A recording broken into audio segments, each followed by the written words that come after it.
नमस्कार मेरे सभी प्यारे भाइयों बहनों, पीतम्बरा एजुकेशन चैनल पर आपका बहुत बहुत स्वागत, वंदन, अभिनंदन। यूपीटीईटी, सीटीईटी और सभी प्रकार के टीचर भर्ती संबंधित एग्जाम के लिए पीतम्बरा एजुकेशन चैनल आपके लिए चुनिंदा प्रश्नों का संग्रह लाता है। तो चलिए बढ़ते हैं अपने प्रश्नों की तरफ। जब तक जिन भाई बहनों ने चैनल पर जो नए हैं, चैनल को सब्सक्राइब ना किया और सब्सक्राइब कर लें और बेल आइकन को दबा दें ताकि आपको नोटिफिकेशन टाइम पर मिलते रहें। चलिए बढ़ते हैं बिना टाइम वेस्ट किए अपने प्रश्नों की तरफ। और अपनी कॉपी पेंसिल लेकर बैठ जाइए और बताइए आपके पास कितने आंसर्स आपके सही हुए हैं, आपकी तैयारी कैसी चल रही है। पहला क्वेश्चन है, शिक्षा के संदर्भ में सामाजिकरण के तात्पर्य है। सामाजिक वातावरण में अनुकूलन और समायोजन। दूसरा ऑप्शन है सामाजिक मानदंडों का सदैव अनुपालन करना। तीसरा है अपने सामाजिक मानदंड बनाना। चौथा है समाज में बड़ों का सम्मान करना। आंसर इसका क्या हो जाएगा? यस बोल दीजिए, आंसर क्या होगा? जी बहुत बढ़िया। जिन भाई बहनों का आंसर यहाँ पर पहला आ रहा है एकदम सही है, सामाजिक वातावरण में अनुकूलन और समायोजन, इसका आंसर सही हो जाएगा। बढ़ते हैं नेक्स्ट क्वेश्चन की तरफ। अगला क्वेश्चन ध्यान से पढ़िए। क्वेश्चन क्या है? निम्नलिखित में से एक प्राथमिक स्तर के शिक्षक के लिए सबसे महत्वपूर्ण गुण कौन सा होता है? जो प्राथमिक स्तर, यहाँ आपको ध्यान देना होगा कि आपका क्वेश्चन पूछा क्या जा रहा है और आपको बताना भी है कि वो आंसर क्या पूछ रहा है, किस टाइप से आंसर देना है आपको। प्राथमिक स्तर पर पूछ रहा है, वो प्राथमिक स्तर के शिक्षक के लिए सबसे महत्वपूर्ण गुण कौन सा है? तो इसमें ऑप्शन आपने पढ़ लिए होंगे। शिक्षण विधियों का सक्षमता और विषय का ज्ञान। दूसरा उच्च मानक भाषा में पढ़ाने की क्षमता। तीसरा है पढ़ाने की उत्सुकता। चौथा है धैर्य और लगन। क्या होना चाहिए? बिल्कुल सही है। देखिए इसका आंसर होगा धैर्य और लगन, क्योंकि प्राथमिक स्तर का टीचर है तो उसे धैर्य भी चाहिए और लगन से अपना काम करने के लिए अनुशासन भी चाहिए, इसलिए इसका आंसर हो जाएगा धैर्य और लगन। नेक्स्ट क्वेश्चन आपकी स्क्रीन पर। नर्सरी कक्षा की शुरुआत करने के लिए कौन सी विषय वस्तु सबसे अच्छी है? मेरा प्रिय मित्र, मेरा पड़ोस, मेरा परिवार या मेरा विद्यालय? इसका आंसर आप बिना सोचे समझे, मुझे लगता है कि आपका आ गया होगा, ज़्यादा मेहनत करने की जरूरत नहीं पड़ी होगी इसके आंसर में। जी बिल्कुल सही है, मेरा परिवार एकदम सही है, क्योंकि नर्सरी कक्षा की बात हो रही है। नर्सरी कक्षा सबसे छोटी होती है और बच्चा केवल अपने परिवार को ही अच्छे से परिचित हो पाता है उस समय, इसलिए आप जब भी नर्सरी कक्षा में जो भी पढ़ाएंगे तो सबसे पहले मेरा परिवार से ही उसे परिचित करवाएंगे, उसके बाद वह आगे की इससे जोड़कर आगे की एक्टिविटी आप करेंगे। नेक्स्ट क्वेश्चन है, पियाजे के अनुसार संज्ञानात्मक विकास के किस चरण का बच्चा वस्तु स्थायित्व को प्रदर्शित करता है? बताइए, समिति प्रेरक चरण, पूर्व संक्रियात्मक चरण, मूल संक्रियात्मक चरण या औपचारिक संक्रियात्मक चरण? बताइए आंसर फोर्थ का।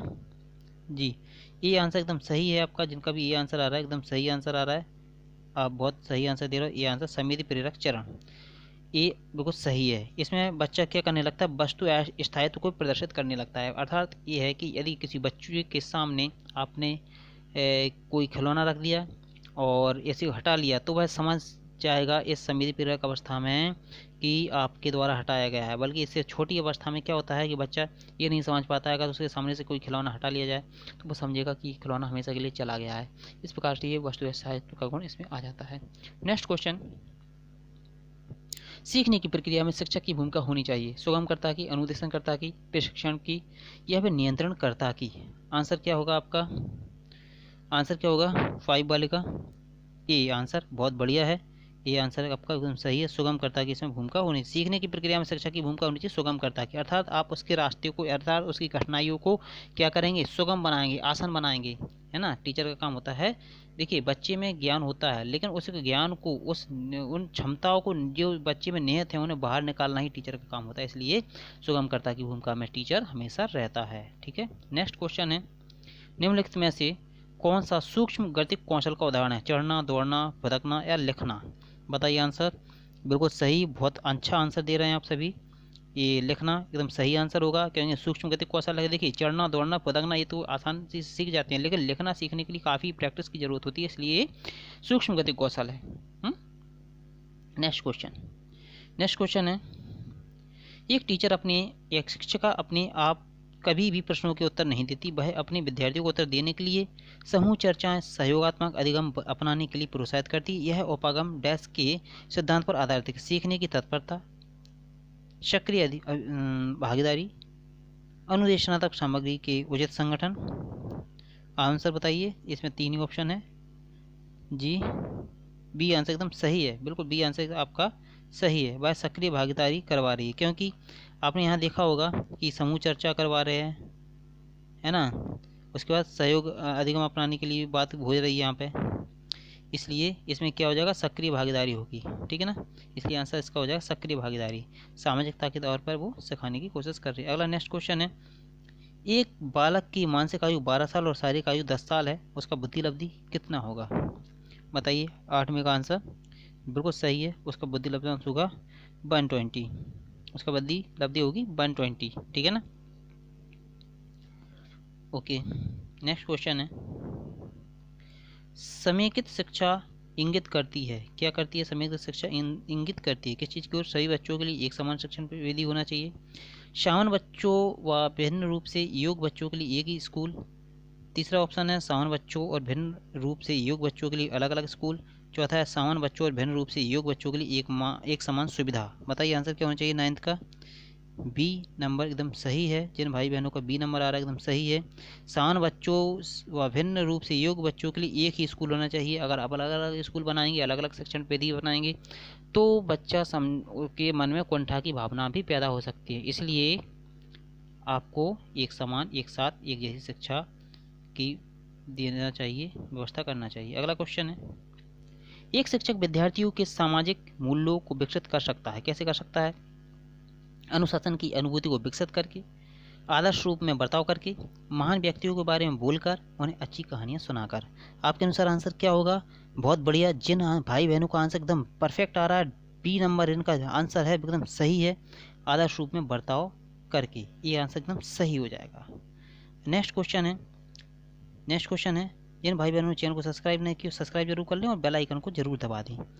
देखिए विद्यार्थियों, आप पूरा क्वेश्चन सेट पेपर पूरा लगाइए, फिर बताइए कमेंट करके कि आपके आंसर्स कितने सही हुए। विद्यार्थियों यानी शिक्षार्थियों के बीच अधिगम शैली में अंतर का कारण हो सकता है शिक्षार्थी की सामाजिकरण की प्रक्रिया, दूसरा है शिक्षार्थी द्वारा अपनाई गई विचारण नीति, तीसरा है परिवार की आर्थिक स्थिति, चौथा है बालक का लालन पालन।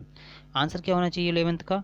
बी नंबर एकदम सही है, परफेक्ट है। जिन भाई बहनों के द्वारा बी नंबर दिया जा रहा है एकदम सही है। जो मेरी प्यारी बहनें और मेरे प्यारे सभी प्यारे भाई हो, आपके आंसर एकदम सही है यदि आप इस अनुसार आंसर दे रहे हैं। शिक्षार्थी द्वारा अपनाई गई विचारण नीति एकदम सही हो जाएगा। अगला क्वेश्चन, एक कक्षा में बच्चों में भाषा कौशल का विकास किस क्रम में होना चाहिए? सुनना, बोलना, पढ़ना, लिखना। दूसरा है लिखना, पढ़ना, सुनना, बोलना। तीसरा है सुनना, लिखना, बोलना, पढ़ना। चौथा है लिखना, बोलना, पढ़ना और सुनना।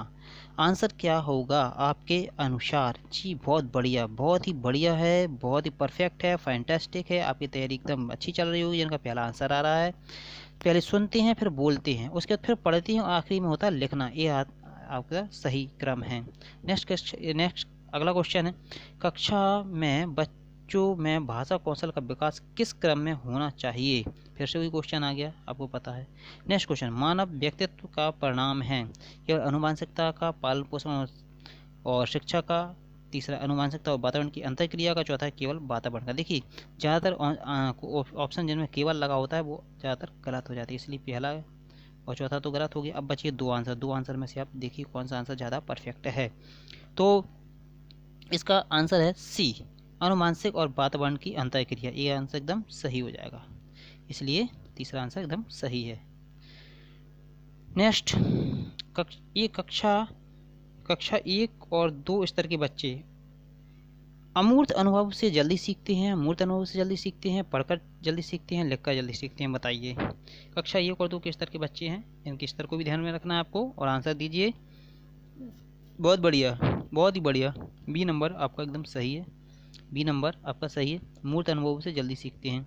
यदि बच्चे को पेड़ के बारे में पढ़ा रहे हो तो उसके पेड़ का नक्शा बता दीजिए, पेड़ को बता दीजिए, या फिर आप पेड़ का कोई मॉडल बता दीजिए तो वह जल्दी सीख जाएंगे।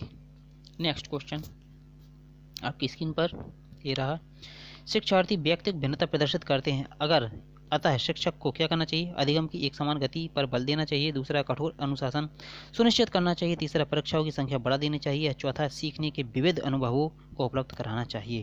15th का आंसर डी, बहुत बढ़िया, डी आंसर एकदम सही है, बहुत ही बढ़िया आंसर है। जिनके भी आंसर आ रहे हैं डी, बहुत बढ़िया है।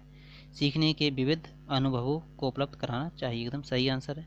नेक्स्ट क्वेश्चन है, प्रायः शिक्षार्थियों की त्रुटियां डैश की ओर संकेत करती हैं। बी, कैसे सीखते हैं, पहला ऑप्शन। दूसरा है शिक्षार्थियों का सामाजिक आर्थिक स्तर। तीसरा है यांत्रिक अभ्यास की आवश्यकता। चौथा है सीखने की अनुपस्थिति। आपके अनुसार आंसर क्या होगा? 16 का ये आंसर एकदम सही है। ये नंबर इसका 16 नंबर का 16 नंबर का पहला वाला आंसर एकदम सही है। जिन भाई बहनों का पहला वाला आंसर है वो सही आंसर दे रहे हैं। नेक्स्ट क्वेश्चन है, बच्चों की सीखने की प्रक्रिया में प्रगति तब हो सकती है जब हम उसकी प्रगति की नियमित रूप से जांच करें। दूसरा है बच्चों की प्रगति को नियमित रूप से जांचने के साथ साथ सुधारात्मक कदम उठाएं। तीसरा है बच्चों को नियमित रूप से गृह कार्य दें। और चौथा है बच्चों के लिए नियमित रूप से गतिविधियां आयोजित कराएं। आंसर क्या होना चाहिए 18th का? 18th का आंसर होगा बी। 18th का आंसर क्या होगा? इनका आंसर होगा बी। बी नंबर एकदम सही है। बी आंसर एकदम सही। नेक्स्ट क्वेश्चन है, कोलबर्ग के अनुसार शिक्षक बच्चों में नैतिक मूल्यों का विकास कर सकता है। किस प्रकार से? नैतिक मुद्दों पर आधारित चर्चाओं में उन्हें शामिल करके। दूसरा, कैसे व्यवहार किया जाना चाहिए, इस पर कठोर निर्देश देकर। तीसरा, धार्मिक शिक्षा को महत्व देकर। चौथा, व्यवहार के स्पष्ट नियम बनाकर। 19th का आंसर क्या होना चाहिए? ए नंबर। जिन मेरी बहनों का और भाइयों का आंसर पहला आ रहा है, बहुत ही बढ़िया आंसर दे रहे हैं। मुझे लग भी रहा है यदि आपके आंसर पहला है तो आपकी तैयारी अच्छी चल रही है, सकारात्मक दिशा में चल रही है। नेक्स्ट क्वेश्चन है, प्राथमिक स्तर पर बच्चों के लिए संगीत, कहानी कहनी, नाटक, कला, शिल्प, खेल आदि जैसी गतिविधियों का संचालन सप्ताह में एक बार होना चाहिए। प्रत्येक विषय के साथ शामिल होना चाहिए। अलग से संचालित करना चाहिए। अतिरिक्त समय में कराया जाना चाहिए। क्या आंसर होना चाहिए? आंसर क्या होना चाहिए? जी। 20 नंबर का आंसर जो है वो बी नंबर एकदम सही है। बी नंबर एकदम सही है। इसका आंसर हो जाएगा बी, एकदम सही है। नेक्स्ट क्वेश्चन, राज्य स्तर की एकल गायन प्रतियोगिता के लिए विद्यार्थियों को तैयार करते समय विद्यालय लड़कियों को वरीयता देता है। यह दर्शाता है क्या? बहुत ही आसान क्वेश्चन है, आप ऑप्शन पढ़कर ही बता सकते हैं ये किसकी ओर इंगित कर रहा है। बताइए आंसर। ऑप्शन उम्मीद है पढ़ लिए होंगे। इसका आंसर हो जाएगा डी, पूर्वी लैंगिक पूर्वाग्रह। ठीक है ना, लैंगिक पूर्वाग्रह। नेक्स्ट क्वेश्चन है, निम्नलिखित में से कौन सा विकास का सिद्धांत है? यह निरंतर चलने वाली प्रक्रिया नहीं है। विकास की सभी प्रक्रियाएं अंतः संबंधित नहीं है। सभी की विकास दर समान नहीं होती है। और चौथा है विकास हमेशा रेखीय होता है। आंसर क्या होना चाहिए?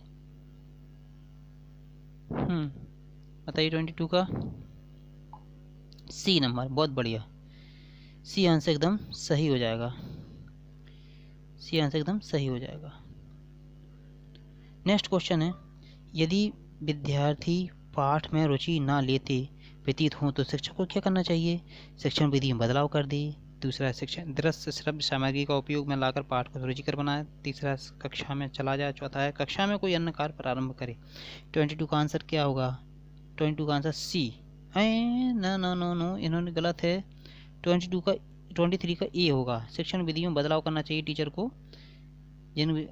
जिन भाई बहनों को ये आ रहा है शिक्षण विधि में बदलाव कर दे, क्योंकि अगर एक विधि से बोर हो गया बच्चा तो उसे दूसरी विधि से पढ़ाना चाहिए। जैसे पढ़ते पढ़ते बोर हो गया तो उसे खेल विधि या फिर अन्य विधि जो भी हैं, कई सारी विधियाँ आपने पढ़ी होंगी, आप जानते होंगे, वो बदल देना चाहिए। नेक्स्ट है, व्यवहार का करना पक्ष में आता है। किस पक्ष में आता है? सीखने की गति कौशल, सीखने के भावनात्मक क्षेत्र, सीखने को मनोवैज्ञानिक क्षेत्र, सीखने में संज्ञानात्मक क्षेत्र। 24 का बताइए। 24 का क्या बताइए? जी, ये नंबर बिल्कुल सही है। ये नंबर एकदम सही है। नेक्स्ट क्वेश्चन है, बच्चे के विकास के सिद्धांतों को समझना शिक्षक की सहायता करता है। किस प्रकार से? 25 को बताइए। शिक्षार्थियों को भिन्न अधिगम शैलियों को प्रभावी रूप से संबोधित करने में। दूसरा है शिक्षार्थी के सामाजिक स्तर को पहचानने में। तीसरा है शिक्षार्थी की आर्थिक पृष्ठभूमि को पहचानने में। चौथा है शिक्षार्थियों को क्यों पढ़ना चाहिए व औचित स्थायित्व में। 25 का बताइए आंसर। ए नंबर एकदम सही है। 25 का ए नंबर एकदम सही हो जाएगा। ए नंबर एकदम सही हो जाएगा इसका। नेक्स्ट क्वेश्चन है, बच्चे उसी वातावरण में सीख सकते हैं जहाँ उनके अनुभवों एवं भावनाओं को उचित स्थान मिले, उन्हें खेलने का मौका मिले, उन्हें मित्र बनाने का मौका मिले या कड़ा अनुशासन हो। 26 आंसर बताइए। 26 का आंसर बताइए। ये नंबर एकदम सही है, ये एकदम सही है, ये एकदम सही है। उनके अनुभव और भावनाओं को उचित स्थान मिलना चाहिए, तभी वो सीखते हैं। नेक्स्ट क्वेश्चन है, एक विद्यार्थी अपने अध्यापक के समय की पाबंदी सीखता है, वह एक उदाहरण है वाचक अधिगम का, प्रेक्षण अधिगम का, कौशल अधिगम का या अधिगम स्थानांतरण का। आंसर क्या होना चाहिए? आंसर होना चाहिए आपका 27 को बताइए। जी बहुत बढ़िया है, जिनका आंसर आ रहा है बी एकदम सही है, ये प्रेक्षण अधिगम का है, बच्चा देखकर सीखता है। अगला क्वेश्चन है, विद्यार्थी को सीखने में जो रिक्तियाँ रह जाती हैं उनके निदान के बाद चाहिए क्या चाहिए? सघन अभ्यास होना चाहिए, समुचित उपचारात्मक कार्य होना चाहिए, सही पाठों को व्यवस्थित रूप से दोहराना चाहिए, या फिर शिक्षार्थियों और अभिभावकों को उपलब्धि के बारे में बताना चाहिए। 28 का आंसर क्या होना चाहिए आपके अनुसार? जी बी नंबर एकदम सही, बी नंबर इनका, जिनका भी भाई बहनों को आ रहा है एकदम सही है। अगला क्वेश्चन है आपका 29 का, एक शिक्षक बच्चे द्वारा की गई छोटी छोटी गलतियों पर क्रोध प्रकट करता है, यह इशारा करता है किस ओर? बच्चे, पहला है वह बच्चे का शुभचिंतक है, दूसरा उसे ज्ञान की कमी है, तीसरा वह कुंठित है, चौथा वह संवेदनात्मक रूप से संतुलित नहीं है। 29 का डी बहुत बढ़िया है, डी एकदम सही है, वह संवेदनात्मक रूप से संतुलित नहीं है, ये होना चाहिए। आप मुझे जल्दी से फटाफट से कमेंट करके बता दीजिए आपके 30 में से कितने आंसर सही हुए हैं, और वीडियो को लाइक और शेयर जरूर कर दें। चलिए आखिरी क्वेश्चन का आंसर बताइए। NCF 2005 संबंध में निम्नलिखित में से कौन सा कथन गलत सही है? यह भारत की विद्यालयी शिक्षा के संबंध में एक संवैधानिक संशोधन है। दूसरा है, यह NCERT द्वारा तैयार किया गया दस्तावेज है जो भारत की विद्यालयी शिक्षा के संबंध में संस्तुतियाँ प्रदान करता है। तीसरा है, यह भारत में गुणात्मक शिक्षा के संबंध में यूनेस्को और भारत द्वारा हस्तांतरित दस्तावेज है। चौथा है, उपयुक्त में से कोई नहीं। बताइए आंसर 30 का है बी एकदम सही आंसर है। जिन भाई बहनों को आंसर आ रहा है बी, तो एकदम बहुत सही आंसर है, बी आंसर एकदम सही है। चलिए, जिन भाई बहनों को मेरा चैनल क्वेश्चन से अच्छे लगे हों, लाइक करें, शेयर करें, सब्सक्राइब करें, अपने दोस्तों तक इसको पहुंचाएं, और मिलते हैं नेक्स्ट वीडियो में। तब तक के लिए thank you watching for this video.